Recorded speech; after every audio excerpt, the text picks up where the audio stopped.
Hello everyone! Nandito kami guys, nag-aayos kami ng mga ipamimigay namin guys sa mga bata kasi magkakaroon ng OP yung the Fraternal Order of Eagles or Philippine Eagles, ang Central Way or Gulyo Eagles Club. So, bali, ang kanila kasi guys na obheto is makatulong sa mga tao guys.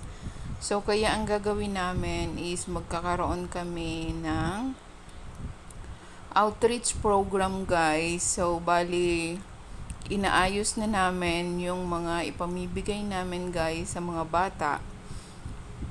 Eto na yung mga na pack na namin guys na mga ipamimigay guys. Yung mga kasama nila guys sa club nila is nagbigay naman ng mga pwedeng pang bigay sa mga bata na mga candies or any other na pwedeng ibigay sa mga bata guys, katulad ng pencil, eraser, crayons.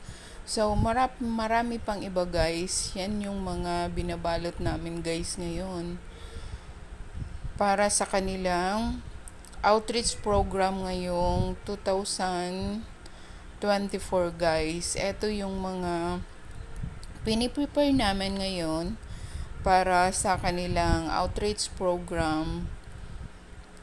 Eto na guys. So medyo marami-rami na yung nabalot namin guys. So eto na guys yung mga nabalot namin. Medyo okay na to guys.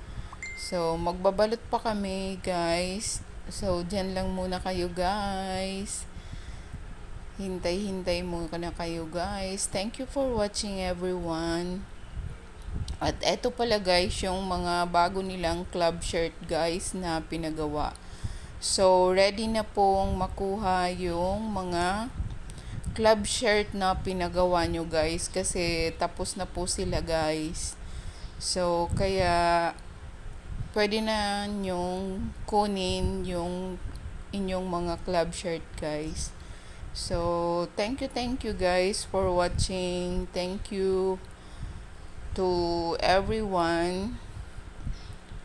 Bye guys for now.